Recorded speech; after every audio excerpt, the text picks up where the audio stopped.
जी, अस्सलाम वालेकुम। तो लास्ट अपनी वीडियो में हमने देखा था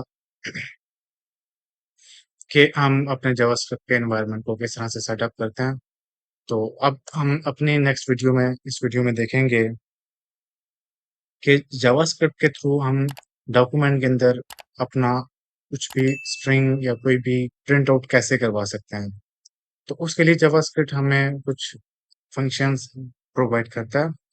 तो उनको हम देखते हैं और उनको देखकर हम कुछ भी प्रिंट आउट करवाते हैं। तो सबसे पहले जो हमने एग्जांपल ली थी, जो लास्ट वीडियो में भी देखी थी, वो है कंसोल डॉट लॉग।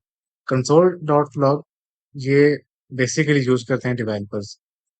डेवलपर्स इसलिए यूज करते हैं कि जावास्क्रिप्ट की जो एक एक अच्छी बात है कि ये जो भी प्रोसेसिंग करती है, इसका एरर हमें डिस्प्ले बिल्कुल फ्रंट एंड पर नहीं करवाती। इसके लिए हमें इंस्पेक्ट का एक ऑप्शन दिया हुआ डेवलपर्स को, वहां से जाकर हम अपने जो भी एरर्स हों या फिर जो भी वार्निंग्स हो, हम उनको देख सकते हैं और उनको शो करवा सकते हैं अपने कंसोल डॉट लॉग के थ्रू। तो इसको एक बार दोबारा से हम देख लेते हैं। आई एम कंसोल के नाम से मैं इसको कंसोल करवा रहा हूँ और इसको हम फिलहाल के लिए खत्म कर देते हैं। अब जब अपने डॉक्यूमेंट के अंदर हम आते हैं, इंस्पेक्ट करते हैं कंसोल के अंदर, तो रिफ्रेश करेंगे तो आई एम कंसोल मुझे लिखा हुआ नजर आ रहा है। ये तो हो गया डेवलपमेंट के लिए। लेकिन मैं चाहता हूँ कि मुझे रिटर्न में मेरे जो मेरा वेब पेज है उसके ऊपर भी मुझे रिटर्न में कुछ प्रिंट आउट होकर मिले। तो उसके लिए सबसे पहले हम यूज करेंगे एक कोई भी HTML का टैग यूज कर लेते हैं। फॉर एग्जांपल हम p टैग यूज करते हैं और उसको एक आईडी प्रोवाइड कर देते हैं हम डेमो के नाम से। अब इस आईडी हम इस पी टैग के अंदर, ये पी टैग अभी खाली है, तो इस पी टैग के अंदर हम प्रिंट आउट करवाना चाहते हैं, कुछ भी टेक्स्ट लिखवाना चाहते हैं या फिर कुछ भी हम इसके अंदर लिखवाना चाहते हैं। तो उसके लिए हम एक जावास्क्रिप्ट हमें फंक्शन प्रोवाइड करता है, document dot gate element by ID. कि जो आईडी हम इसको प्रोवाइड करेंगे, उस आईडी को यूज करके इस आईडी को हम गेट करेंगे। फिर इसके अंदर से हम कोई डॉक्यूमेंट अगर हमने गेट करवाना है तो गेट करवा सकते हैं।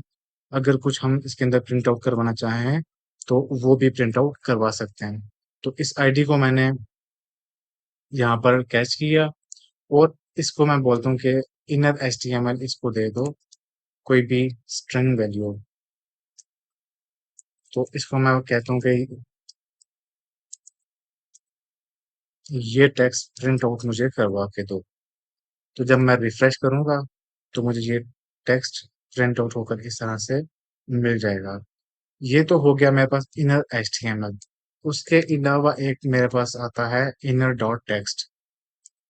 इसका भी हम पहले देख लेते प्रिंट आउट करवा के। तो ये भी हमें सेम रिजल्ट दे रहे हैं। लेकिन अगर मैं इन दोनों के अंदर बीच में डिफरेंस बताऊं, तो जो टेक्स्ट होगा इनर डॉट टेक्स्ट, ये सिर्फ मुझे टेक्स्ट देगा। अगर मैं इसको फॉर एग्जांपल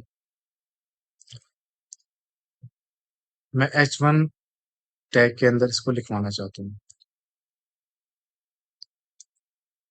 तो ये मुझे इस तरह से प्रिंट करके दे देगा। लेकिन ये मेरी रिक्वायरमेंट नहीं थी। मेरी रिक्वायरमेंट थी कि जो दिस डेमो टेक्स्ट है, ये H1 के अंदर लिखा हुआ आ जाए। और जो मुझे यहाँ पर पी टैग शो हो रहा है, ये पी टैग की जगह मुझे H1 शो हो।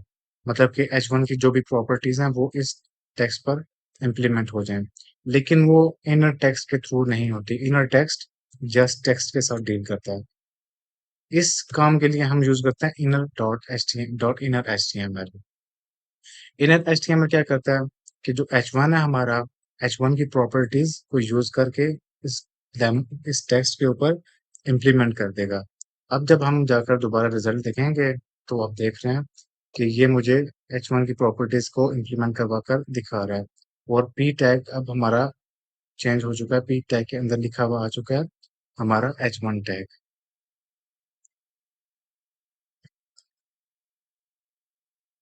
इसके अलावा हमारे पास जो दूसरा मेथड है, डॉक्यूमेंट डॉट राइट।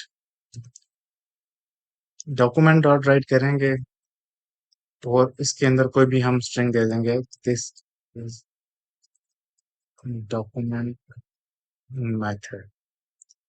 अभी मैंने कोई आईडी इससे गेट नहीं करवाई, मैं एज इट इज सिंपल इसको लिखा, इस ऊपर वाले को हम इसको रिमूव कर देते हैं हम, और इस आईडी को भी फिलहाल के लिए रिमूव कर देते हैं। अब जब रिफ्रेश करेंगे तो ये मुझे इस तरह से एक रिटर्न में स्ट्रिंग दे देगा। और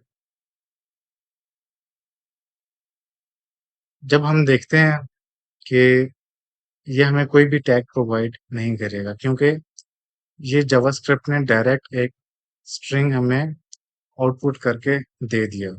इसी तरह से एक डॉक्यूमेंट डॉट राइट लाइन भी होता है। उसके लिए हम सिर्फ क्या करेंगे, एल और एन लाइन की एक शॉर्ट फॉर्म लिख देंगे और रिफ्रेश करेंगे तो सेम हमारे पास रिजल्ट आ रहा है। तो उसके अलावा एक और हमारे पास अलर्ट का ऑप्शन होता है। अलर्ट अक्सर आप देखते हैं कि किसी भी बटन पर प्रेस करते हैं, या फिर कोई भी आपको वार्निंग या फिर कोई आपको पॉप अप बॉक्स शो करवाना हो, तो वो सब काम पॉसिबल होते हैं अलर्ट बॉक्स के थ्रू। प्रैक्टिकल डेमोन्स्ट्रेशन देता हूँ आपको मैं। जी, तो अभी रिफ्रेश करूंगा तो मुझे ये एक अलर्ट इस तरह से मिल जाएगा। ओके करूंगा तो ये खत्म हो जाएगा।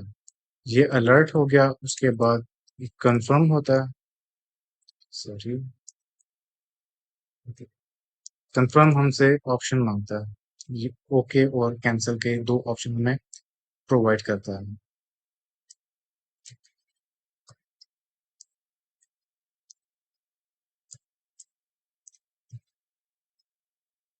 इस तरह से ये हमें अलर्ट, ओके और कैंसिल के दो ऑप्शंस देता है। ये थे हमारे पास कुछ मेथड्स जिनके थ्रू हम अपने जावास्क्रिप्ट, अपने वेब पेज के अंदर जावास्क्रिप्ट के थ्रू डॉक्यूमेंट को प्रिंट आउट करवा सकते हैं इन मेथड्स को यूज करके। तो इंशाल्लाह मिलेंगे हम अपने अगली वीडियोस में। तब तक के लिए अपना ख्याल रखिएगा। अल्लाह हाफिज।